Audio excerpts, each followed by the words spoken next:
우리 안중근 의사가 이토 히로부미 일본의 국무총리쯤 되는 사람 저격을 했습니다. 그래서 우리 모든 국민들이 지금도 자손 대대로 아마 우리 안중근 의사는 민족의 영웅이요 또 위대한 일을 하는 사람으로 알려져 있습니다. 하지만 이 대한민국의 국권이 회복되지 못했고 지금까지 우리 일제 치하했을 그러면 이 안중근 의사는 그가 했던 그 일이 결코 올바르게 평가받지 못했을 것입니다. 아마 우리가 일본의 역사에 지금까지 해방되지 못했다 그러면 이 안중근 의사는 일본의 위대한 영웅을 죽인 범죄자에 불과한 것입니다. 우리나라 국권이 회복되고 대한민국이 살아있기 때문에 우리 안중근 의사가 위대한 인물이고 우리 역사에 있어서 높이 세워져야 되고 또 모든 국민들이 오관의 시대에 존중해야 하고 높임을 받아야 할 그럴 사람인 것입니다. 우리는 이 세례 요한의 삶을 보게 되면 우리는 그냥 그저 위대한 삶이다 이렇게 생각하고 살아가지만 세례 요한의 인생을 이 세상적인 관점에서 지금 사람들이 말하는 성공이라는 관점에서 보게 되면 이 세례 요한처럼 이렇게 실패한 인생도 없고 비극적으로 살다간 인생도 없습니다. 세례 요한은 자기 어머니 아버지가 나이 많아서 다른 사람이 비교하면 손자 같은 아이를 낳게 되었죠. 얼마나 이렇게 그 아이를 기다렸습니까? 근데 세례 요한이 이 성장하는 과정 중에 다 성숙한 다음에 요즘으로 말하면 사회 부적응자가 된 겁니다. 세례 요한이 자기 아버지 사자라가 대제사장이었으니까 당연히 제사장에 대해서 예루살렘 성전에서 제사를 드리고 제사장으로서 특권을 누려야 되죠. 이때 당시 제사장들은 예루살렘에서 가장 특권을 누린 특권층에 속한 사람입니다. 이미 예루살렘의 정부는 없어졌고 로마 정부의 지배를 받고 그런데 이 종교 분야에서만 특별히 허락을 받았고 그리고 이 당시 사두개인들이 다 대제사장들인데 당시 사두개인들이 다 돈이 많은 사람들이었습니다. 성경에 보면 사두개인들은 천국과 지옥을 안 믿는 사람들이에요. 세상에 있는 것만 믿는 사람들이니까 특별히 그리고 로마에 협조하고 로마로부터 많은 혜택을 받은 사람들입니다. 그러니까 아버지를 위해서 이 세례 요한이 제사장 계급에 들어가시게 되면 편안하게 살아가고 또 거룩한 옷을 입고 성공적인 삶을 살았겠죠. 하지만 이 세례 요한은 아버지 직업을 물려받지 못했습니다. 아마 이 세례 요한을 견제하는 세력들이 제사장을 들어오지 못하게 했는지 스스로 제사장의 길을 버리고 다른 길로 가는지 모르겠지만 아무튼 세례 요한이 오늘 우리가 80절 말씀에 보면 성령이 강하여지며 이스라엘이 나타날까지 빈들에 있느니라고 말씀하죠. 광야를 들어간 거예요.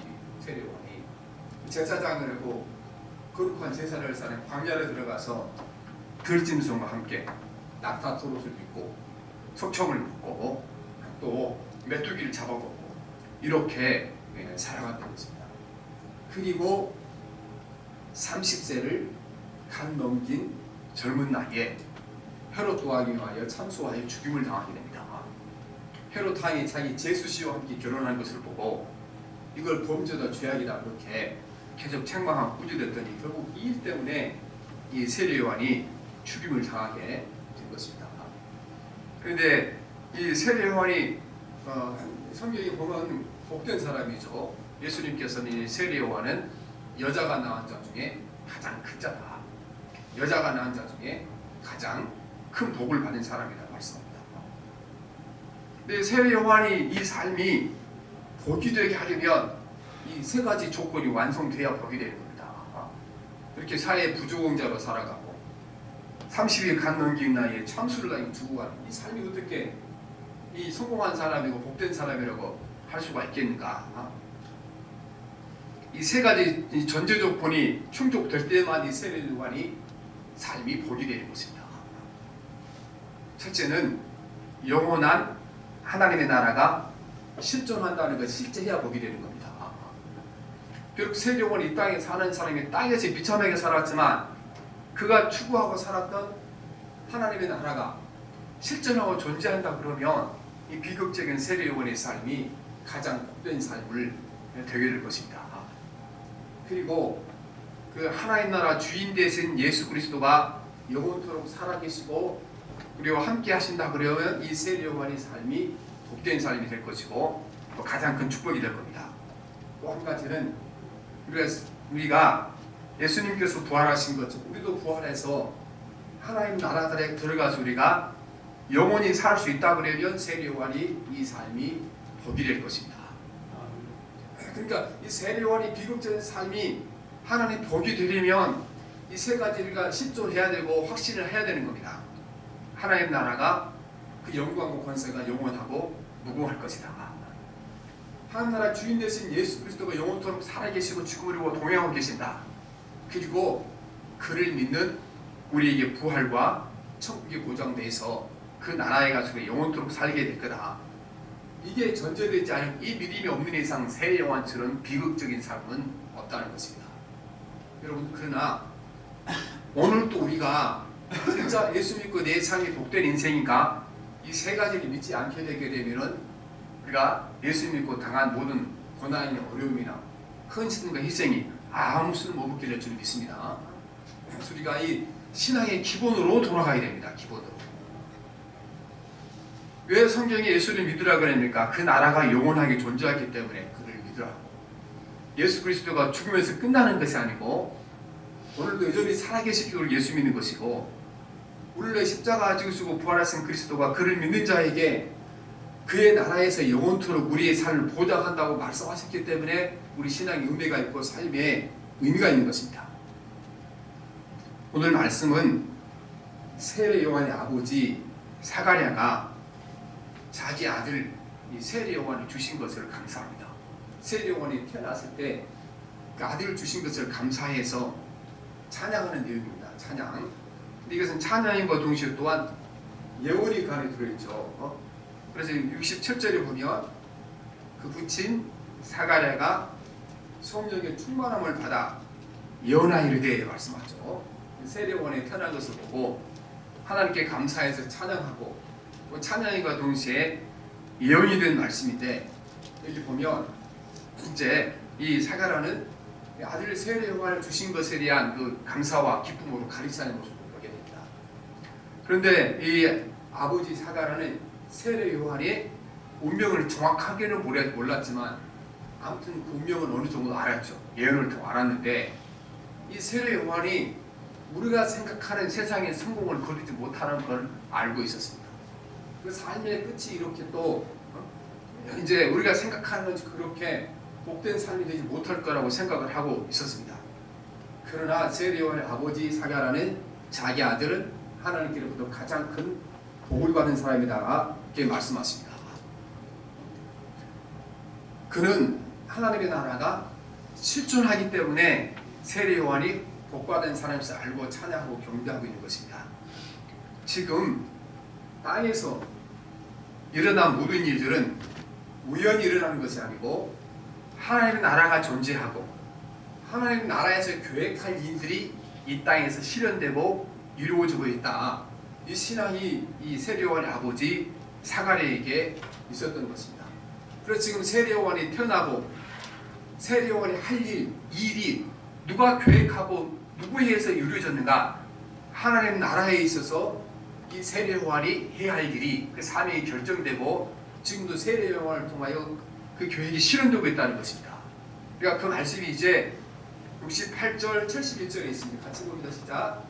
찬송하기보다 주 이스라엘 하나님이여 그 백성을 돌보사 순강하시니 우리를 위하여 구원의 문을 그종 다윗의 집에 일으키셨으니 이것은 주께서 예로부터 거룩한 선자이고 말씀하신 바와 같이 우리 원수에게서와 우리를 미워하는 모든 자의 손에서 구원하시는 일이라. 하나님께서 이 땅을 구원하시기 위하여 계획을 세우셨는데 이거는 구약 성경에 다윗의 후손을 통하여 메시아 오실 것을 약속하셨다는 것입니다. 성경에 보면 하나님께서 다윗에게 약속하시기를 너의 왕권이 영원하리라고 말씀하셨거든요. 근데 다윗의 왕권이 영원하지 못했죠. 586년에 이 다윗의 바빌론의 유다가 망한 뒤로 다시는 다윗 후손 가운데 왕이 세워지지 못합니다. 이 약속은 장차 다윗의 그 족보를 통하여 세상에 오실 메시아 예수 그리스도의 왕권이 영원할 것을 예언하는 말씀인 것입니다. 주님이 약속하신 대로 영원하신 하나님의 나라가 이 땅에 세워져 그 나라가 이루어지기 위하여 예수 그리스도가 세상에 오셨다는 것을 말씀하고 있는 것입니다. 그래서 열왕기상 9장 5절에 보면 내가 내 아버지 다윗에게 말하기를 이스라엘 왕이 오를 사람이 내게서 끊어지지 아니하는 한대로 내 이스라엘 왕위를 영원히 견고하게 하려니와 말씀하죠. 솔로몬에게 주신 계시의 말씀입니다. 그래 그 나라를 다시 세우기 위하여 한 왕이 오시는데 예수 그리스도가 세상에 오실 것을 말씀하는 것입니다. 이 말씀은 하나님의 나라가 존재하고 이 땅에서 일어난 모든 일은 하나님의 나라에서 계획한 것들이 하나님의 뜻에 의해 이 땅에서 이루어진다는 것을 말씀하고 있는 것입니다. 예수님이 세상에 오셔서 말씀을 선포하셨습니다. 근데 예수님께서 하신 말씀이 여러 가지 있지만 예수님의 말씀의 핵심 주제가 어디십니까? 핵심 주제가 하나님 나라의 선포에 있었습니다. 우리 예수님께서 우리를 위하여 십자가에 죽으시고 부활해서 우리를 구원하셨다. 그거를 메시지 핵심으로 보는 메시지 핵심이 아닌 것입니다. 구원해서 뭐 할 겁니까? 우리에게 영원히 존재하는 그 영광과 권세가 무궁한 하나님의 나라가 있기 때문에 우리를 그 나라 백성 삼기 위하여 구원하신 것이지 그 나라가 없으면 우리가 구원받는 것은 무슨 의미가 있겠습니까? 그래서 예수님의 모든 설교 말씀의 핵심 주제는 하나님의 나라가 핵심 주제입니다.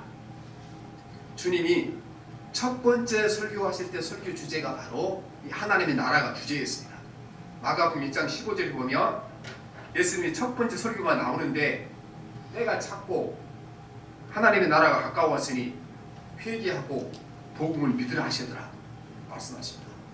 그러나 예수님께서 제자들을 선교하러 내보내잖아요. 전도하러 내보내잖아요. 전도하러 내보낼 때에 너희는 가서 사람들에게 말씀을 전하라 말씀하실 때 이때 제자들에게 전하라고 제자들 입에 넣어준 말씀이 무슨 말씀입니까? 하나님의 나라입니다. 하나님의 나라.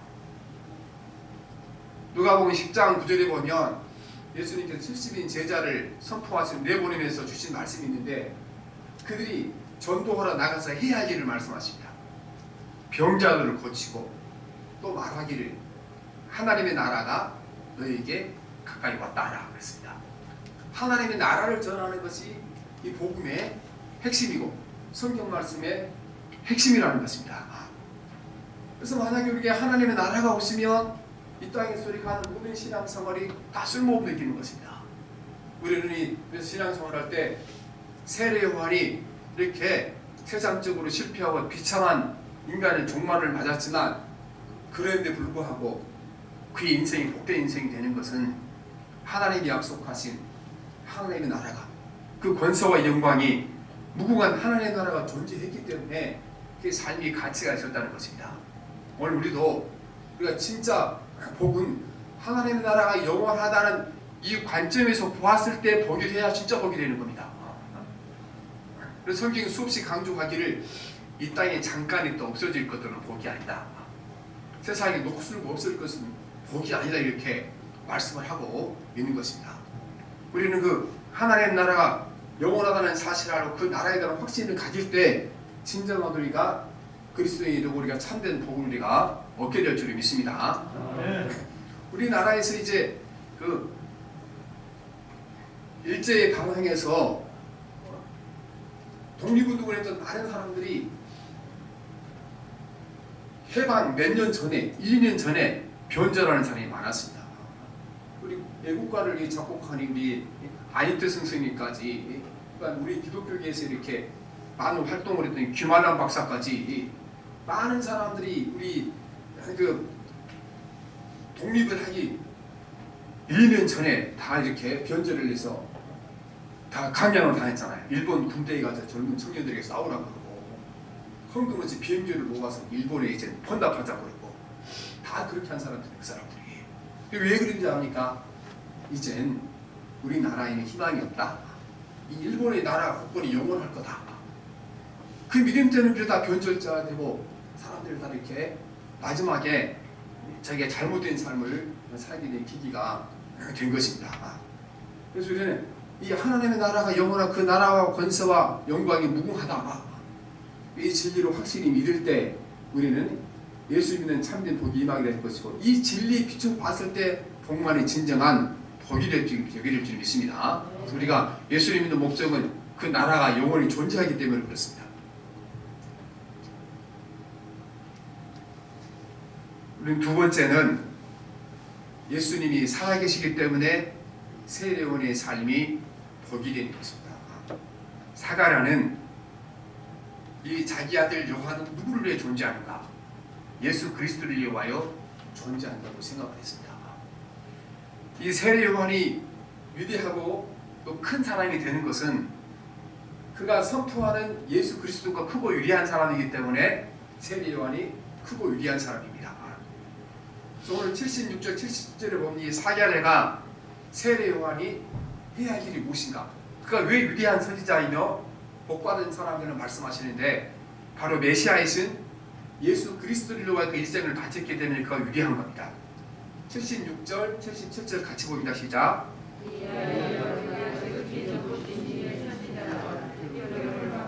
주 앞에 앞서가서 그 길을 준비하여 주의 백성에게 그 죄 사함으로 말미암아 구원을 알게 하리라 했습니다. 세례 요한이 위대하기 때문에 위대한 인간이 아닙니다.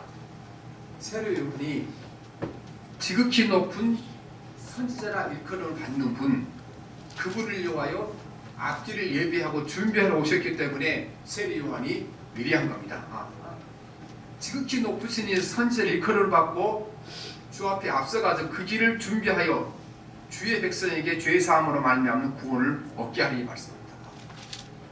그가 전하는 예수 그리스도가 지극히 높으신 분이기 때문에 이 세례 요한이 위대한 사람이 되고, 그가 이 땅에 살아가면서 하나님 나라를 위하여 땅의 모든 성공과 모든 행복을 버리고 목숨까지 버렸지만 성공한 것은 바로 그 예수 그리스도가 지금도 살아계시고, 예수 그리스도께서 이 세례 요한의 가치를 알아줘 그 희생을 예수님이 알아주셨기 때문에 그분이 위대한 사람이 된다는 것입니다.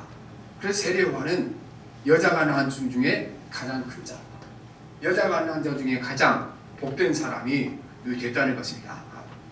우리는 세례 요한은 예수님을 공개적으로 제일 먼저 소개했던 사람, 이분이 메시아이십니다. 이분이 그리스도이십니다. 소개했던 사람인 것입니다. 세례 요한이 소개한 예수 그리스도, 그분이 메시아이고 또 그리스도이기 때문에 그분을 전파하기 때문에 세례 요한이 이름이 높아지고 크게 된 것입니다. 세례 요한이 이 사실을 분명히 알고 있었습니다. 세례 요한은 자기가 큰 것이 아니고 자기가 전파하고 선포하는 예수 그리스도 크고 위대하신 분이라고 선포한 겁니다. 나는 너희로 회개하기 위하여 물로 세례를 베풀거니와 내 뒤에 오시는 이는 나보다 능력이 많으시니 나는 그의 신을 들지도 감당하지 못하겠노라. 그는 성령과 불로 너희에게 세례를 베푸실 것을 말씀하십니다.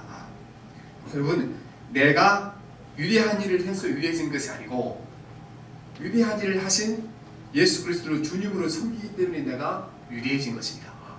그래서 세례 요한이 이걸 알았습니다. 나는 비록 이 세상에서 어떤 업적도 남기지 못하고 사람들이 큰 능력을 행하지 못했지만 내가 예수 그리스도를 전파하기 위하여 그분의 메시아가 이 땅에 오신 것을 준비하기 위하여 내 삶과 내 생명을 드렸으니까 세례 요한의 삶이 복된 사람이고 또 복된 삶을 살았던 것입니다. 그래서 사가랴는 내 아들 요한이 비록 이 땅에 살아가면서 세상이 말하는 성공은 거둔 적이 없고 또 그가 비극적인 삶을 끝냈지만 그 일생이 이 세상에 가장 높고 위대하신 예수 그리스도를 살았고 그분을 위하여 생명을 바쳤기 때문에 세례 요한이 복받은 사람인데 이렇게 말씀하는 것입니다. 그래서 우리가 세례 요한이 왜 복받은 사람인가? 하나님의 나라가 존재하기 때문에 복받은 사람입니다. 그 나라와 권세가 영원하기 때문에 복받은 사람이고, 또한 그가 선포했던 예수 그리스도가 영원토록 살아계시고 지금도 살아계시고 미래도 살아계시고 지금 우리와 함께 계시기 때문에 우리는 우리 삶이 위하여 복받은 삶인 것입니다. 셋째는 부활의 소망이 있기 때문에 세례요한의 삶이 복받은 사람인 것입니다. 부활이 없으면 세례요한은 사도 바울이 말씀하신 대로 이 세상에 가장 불쌍한 자가 되었을 것입니다. 우리는 저녁에 해가 지면 아침에 해가 뜰 것을 의심한 사람은 아무도 없습니다. 이 세상에 어느 누구도 의심하지 않고 가장 확실하게 믿는 것은 비록 서산에 해가 지면 내일 아침에 다시 동산에서 해가 뜰 것을 우리 믿고 있습니다. 수평선 저너머로 바다로 해가 빠져 들어갔지만 다음날 다시 수평선 저너머에서 또 오를 것을 우리는 믿고 있습니다. 고대 사회 속에서는 실제로 걱정하는 사람이 있었습니다. 바다에 빠졌는데 해가 내일 또 오를까. 그래서 태양을 신으로 섬기기도 하고 또 신에게 빌기도 했다고 합니다. 그러나 오늘 우리는 해가 다시 뜰 것을 의심하는 사람은 아무도 없습니다. 그런데 오늘 예수님의 부활은 이처럼 확실한 겁니다. 서산에 해가 지면 내일 아침에 동산에 다시 해가 뜨는 것처럼 우리 부활이 확실한 것이고, 또한 그러니까 수평선 저 너머에 해가 빠져 들어갔는데 다음 날이면 다시 그 수평선 저 너머에 해가 떠오르는 것처럼 주님이 약속한 부활의 약속은 확실한 것입니다. 그래서 오늘 이 사계라는 이 부활의 확실히 믿었습니다. 오늘 77절 79절 봅니다. 시작. 그 죄 사함으로 말미암는 구원을 알게 하리니 이는 우리 하나님의 긍휼이랍니다. 그래서 돋는 해가 위로부터 우리에게 임하여 어둠과 죽음의 그늘에 앉은 자에게 비치고 우리의 발을 평강의 길로 인도하시려도 하니라 말씀하십니다. 돋는 해가 다시 찾아온 것처럼 죽은 그리스도가 다시 부활해 살아오셨고, 그분이 부활하셔서 우리도 반드시 부활의 영광이 있을 줄 믿습니다. 그러므로 이 세례요한의 죽음이 복된 삶이 됐다는 것입니다. 성경은 우리가 받을 복이 분명히 세상 사람들이 기대하는 복과 다른 복이라고 말씀하십니다. 우리가 주님 앞에 와서 기도할 때 복 달라는 기도를 할 때 우리가 이것을 심각하게 생각하고 기도해야 됩니다. 왜냐하면 성경 말씀이 약속하신 복은 결코 세상의 보통 사람들이 복이라고 생각하는 그 복이 아니기 때문입니다. 그 복을 만약에 주려고 주님이 오셨으면 주님께서 그렇게 십자가 못 박아 돌아가지 않았을 것이고, 그리고 주님이 세상에 오실 필요도 없었습니다. 왜냐하면 부자가 되는 것, 예수님 없이도 누구나 다 부자 되는 사람이 많이 있습니다. 세상에 성공하는 것, 예수 안 믿어도 성공하는 사람이 많이 있고 다 성공할 수 있습니다. 세상에서 명예를 얻는 것, 또 이제 장수의 복을 누려서 100세까지 사는 것, 예수 안 믿는 사람도 다 얻을 수 있는 것입니다. 그 복을 주려고 예수님이 오셨다 그러면 세상에 오실 필요가 없는 것입니다. 예수님께서 우리에게 오신 복은 이 세 가지 조건 아래서 봤을 때 얻은 복이 참된 복이라는 겁니다. 주님의 나라가 영원하며 그 나라와 권세와 영광이 무궁하다. 이 진리를 믿었을 때 복이 겸한 복인 것입니다. 이 진리를 믿는 사람들은 이 땅에서 잠시 잠깐 살아가도, 이 땅의 삶이 고통스러운 삶이어도 아픈 삶이어도 자기 인생은 결코 불행하다고 생각하지 않습니다. 내 안에 예수 그리스도가 있는 이상 그 영원한 나라가 분명히 존재한다는 사실을 믿고 있기 때문에 그렇습니다. 그래서 사도 바울은 만약에 우리가 이 세상 사람들이 바라는 것을 바라고 예수를 믿게 되면 이 세상이 복이라고 생각하는 것, 부나 영광이라 또 오래 사는 장수나 이런 것을 바라고 믿는다 그러면 예수 믿는 것은 가장 어리석은 일이다. 가장 미련한 짓이다 말씀합니다. 고린도전서 15장 19절에 보면 만일 그리스도 안에서 우리가 바라는 것이 다만 이 세상에 살 뿐이면 모든 사람 가운데 우리가 더 불쌍한 자이라. 우리가 눈에 보이지 않는 하나님의 나라, 영원한 나라, 그 권세와 영광이 무궁한 하나님의 나라가 실존하지 않는다 그러면 땅에서 예수 믿는 것 이처럼 어리석고 미련한 일은 없는 거다 말씀합니다. 그래서 오늘 우리는 성경이 약속하시고 주님이 선포하신 그 나라에 대한 확신을 가져야 됩니다. 영원한 그 나라가, 권세와 영광이 무궁한 그 나라가 반드시 존재한다는 믿음이 없으면 이 땅의 모든 신앙성은 헛것이고 고난도 헛것이 되었습니다. 베드로도 똑같이 우리에게 말씀하셨습니다. 만약에 우리가 이 세상에 있는 것들과 다른 것을 우리가 바라보지 않는다 그러면 신앙생활 한 것은 쓸데없는 짓이다 말씀하십니다. 베드로전서 1장 3절 4절을 보면 우리 주 예수 그리스도의 아버지 하나님을 찬송하리로다. 그의 많으신 긍휼대로 예수 그리스도를 죽은 자 가운데서 부활하게 하심으로 말미암아 우리를 거듭나게 하사 산 소망이 있게 하시며 썩지 않고 더럽지 않고 쇠하지 아니하는 유업을 얻게 하신다니 곧 너희를 위하여 하늘에 간직하신 것이라 이렇게 말씀하십니다. 이 베드로 사다가 우리는 세상에 있는 것과 다른 것을 바라보고 살아간다. 근데 뭐가 다른가 세상에 있는 것과 다른 것을 말씀하시는데 우리가 바라고 기대하는 것은 썩지 않는 것이다. 더럽히지 않는 것이다가 말씀하십니다. 쇠하지 않는 것을 말씀하십니다. 이것이 하나님의 나라에 있는 것들은 썩지 않고 더럽히지 않고 쇠하지 않는다 우리에게 말씀하고 있는 것입니다. 여러분 우리가 안중근 의사가 비극적인 삶을 살고 사실은 그 뒤에 그의 자녀들의 삶이 더 큰 고통을 겪었다고 합니다.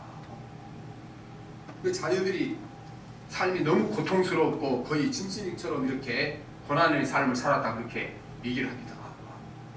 그러나 자신과 자녀들이 그 고통이 왔지만 이 대한민국의 주권이 살아나니까 나라가 살아나니까 우리 민족이 위대한 영웅이 됐고 오고 오는 세대에 민족을 위한 그 헌신과 희생을 누구나 다 기억하고 그를 다 숭배하게 될 것입니다. 우리도 마찬가지라는 겁니다. 그러니까 하나님 나라가 실제로 존재하지 않는다. 그러면 우리가 예수 믿는 건 아무 소용없습니다. 예수 그리스도의 실제로 살아계실 그 나라의 주인 되시고 오늘 우리와 함께 계시지 아니한다. 우리 예수 믿는 건 아무 소용없는 것입니다. 주님이 이 땅에 오셔서 그분이 십자가 지시고 부활하신 목적은 우리를 구원하셔서 하나님 나라의 백성으로 삼게 우리를 부르셨는데 우리 예수 믿는데 우리가 부활하여서 주님과 더불어 영원히 그 나라에 살아간다는 소망이 없다 그러면 우리 예수 믿는 것은 아무 소용없는 것이죠. 그래서 우리는 예수를 믿다 보면 실망한 사람이 많습니다. 나는 예수를 열심히 믿었는데 어떻게 이렇게 인생이 고달프기는 하고 힘들기는 하고 다른 사람이 인생은 저렇게 살아야 살만한 거다. 그렇게 생각했던 것이 일생에 한 번도 없지 않았는가. 사실은 세례요한의 삶이 그랬잖아요. 세례요한의 삶이 늙은 어머니 아버지 밑에서 태어나서 광야에서 일생을 이렇게 산짐승들과 함께 살아가다가 그리고 말씀을 전하다가 마지막 선을 곧 건너면서 참술당해 죽였으니까 세례요한의 일생에 사람들이 성공이라고 말할 수 있는 일생이 어디 있습니까? 거기 사람이 이 정도 살면 살만한 거지 그런 시간이 어디 있었습니까? 아무것도 없었죠. 그런데 세례요한은 본인도 자기 아버지도 자기 인생이 불행하다고 생각하지 않았습니다. 그가 세 가지를 믿었기 때문에 그렇습니다. 하나님 나라는 영원하며 그 나라와 권세와 영광이 무궁할 것을 믿었습니다. 그가 그의 앞길을 준비하고 선포하기 위하여 자기 삶과 생명을 드렸던 예수 그리스도 하나님의 아들이고 그분이 영원토록 살아계실 것이며 영원히 자기와 함께 하실 것을 믿었으니까 세례요한이 복된 삶이 된 것입니다. 그를 믿는 자에게 그의 나라에서 영원토록 영생을 누리며 사는 복이 있다는 사실을 믿었기 때문에 세례요한이 복이 된 것입니다. 여러분 오늘 우리가 기독교가 많이 변질되어 있습니다. 이 교회는 많은 분쟁이 휩싸이게 되고 또 이 교회가 이렇게 세상에 무슨 사업하는 사람처럼 서로 경쟁하느라고 막 교인 빼앗아오기 시합을 하고 그렇습니다. 그래서 제가 이렇게 이제 성공했다는 교회 목사님들 저도 성공하고 싶어서 많이 세미나에 가봤죠. 가면은 그 사람들 무슨 짓 하는지 압니까? 내가 이렇게 목숨 걸고 생명 걸고 죽어가는 영혼 구원해서 이렇게 한 영혼 구원했다 그 얘기 안 해요. 내가 건물을 크게 줘놓고 막 이렇게 세상에 막 음악 잘하는 사람 막 데려다 놓고 또 건물을 멋지게 꾸며놨더니 뭐 사람이 막 몰려와서 우리 교회가 막 수십 명 모였다. 그게 여러분 복음적입니까? 그게 신앙적입니까? 다 세상에 썩어들 것들이잖아요. 여러분 우리가 이 세 가지 진리 안에 신앙의 근거를 두지 못하면 예수 믿을 필요가 없는 것입니다. 아무 쓸모없는 짓 하고 있는 겁니다. 주님이 선포하셨던 그 하나님의 나라가 실존하며 그 나라가 영원하며 그 영광이 무궁하다는 사실을 믿지 않으면 예수 믿을 필요가 없는 거고, 우리가 하면 예수 그리스도 영원토록 살아계 해서 우리와 함께 하실 것이고 지금 나와 함께 하실 것이고 영원히 함께 하실 것이며, 그 십자가의 도를 믿는 자에게 구원을 주셔서 또 부활하게 될 것이고 그분이 계신 천국에 가서 영원토록 살게 될 거라. 이 동화책에 나온 이 얘기를 믿지 않으면 예수 믿을 필요가 없다는 것입니다. 그러니까 이 사실 외에 다른 걸 바라고 예수 믿는다 그러면, 세상이 말하는 성공을 얻고 예수 믿는다 그러면 여러분 예수 믿을 필요가 없습니다. 저와 여기 함께 와서 막 헌금해주고 봉사해주면 좋으니까 다 오라 그러면 좋겠죠. 그러나 우리 하나님의 그 진실을 얘기해야 됩니다. 그러니까 이 세 가지 사실을 믿지 않고 예수 믿을 바는 여러분, 여러분이 드리는 그 헌금 갖고 해외여행도 나가시고 맛있는 거 사잡수고 그러다가 지옥 가는 것이 낫지. 그것도 안 믿고 우리가 예수 믿으면 되겠습니까? 우리는 원래 우리 신앙의 핵심과 이 모든 우리 신앙의 주 원리가 어디 들어있는가? 성경은 이 세 가지 진리를 말씀하십니다. 이것 때문에 세례 요한이 와서 자기 삶을 바쳤고, 이것 때문에 주님으로 십자가 지시고 부활하셨고, 이것 때문에 주님께서 복음을 전하는 사람들에게 복음을 위하여 생명 바쳐 헌신하라고 말씀하고 계시는 것입니다. 오늘 이 대강령 첫 번째 주일 우리 기본적인 신앙의 핵심을 우리가 회복해야 되는 것입니다. 기본적인 핵심. 그래서 오늘 성령이 함께 하셔서 우리는 주님이 선포하시는 하나님의 나라, 그 나라가 실존하며 그 나라는 영원하며 그 영광 권세가 무궁하다는 사실이 깨달고 알아주도록 기도하셔야 됩니다. 그 나라의 주인 되신 예수 그리스도는 지금도 살아계시고 영원토록 살아계실 것이며 지금 우리와 함께 하실 것이며, 또한 그를 믿는 자에게 죄사함을 받고 우리는 부활의 영광을 이루게 될 것이며 영원한 그의 나라에 함께 우리가 사는 축복을 우리에게 임하게 될 줄 믿습니다. 오늘 이 사가랴가 어떻게 이 사실을 알았습니까? 자기 아들이 비극적인 삶이 복된 삶이 될 거라는 것을 17절에 보면 사가랴가 성령의 충만함을 받아. 이게 인간적인 논리로 깨닫는 것이 아니라는 겁니다. 성령의 충만함을 받아, 성령의 충만함을 받아 생각해 보니 자기 아들이 이 땅에서 세상적으로 보면 비극적인 삶이고 비디중 종말을 마치지만 내 아들은 세상에 가장 복된 삶을 살아간 사람이고 가장 유리한 선지자라고 성령을 통하여 노래할 수 있었다는 것입니다. 물론 우리가 인간적인 방법으로 사람의 생각으로 깨닫지 못합니다. 우리 신앙의 근본이 여기 있고 성령께서 우리 가운데 오셔서 이 사실을 깨닫게 하시고 믿게 할 때 믿어지는 역사가 일어날 줄 믿습니다. 우리 신앙의 모든 역사는 성령의 역사로 이루어지는 것이지 사람의 머리나 노력이나 지식으로 이루어진 것이 아니라는 사실인 것입니다. 그래서 우리는 원래 우리가 교회력은 사실 오늘이 1년의 시작입니다. 1년에 개강전 첫 번째 첫날이 1년이 새로 시작된 날입니다. 원래 우리가 1년이 시작된 날이기 동시에 우리 신앙을 새롭게 시작해야 됩니다. 우리 너무나 오랫동안 이렇게 신앙생활 이렇게 큰 건물을 짓고 사람을 많이 모이고 사람 눈에 보기에 멋진 것이 이루어지고 세워지고 이걸 우리가 신앙의 근본으로 삼고 살았는데, 그게 신앙의 근본이면 세례 요한이 그 예루살렘 성전에 가서 대제사장이 되었어야죠. 그러면 세례 요한이 성공한 거죠. 그러나 세례 요한의 성공이 거기 있지 않았습니다. 하나님의 나라가 영원하며 그 나라와 권세와 영광이 무궁하다는 사실을 믿었기 때문에 그 고단한 삶이 성공적인 삶이 된 겁니다.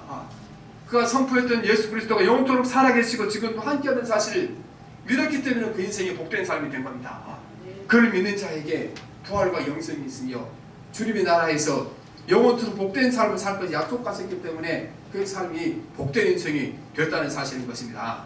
그래서 여러분 우리가 생각하셔야 됩니다. 우리는 이 세 가지 조건이란 거울이 비춰봤을 때 복만이 진정한 복입니다. 나머지는 복처럼 보이는 거지만 진정한 복이 아니고 저주를 불러올 겁니다.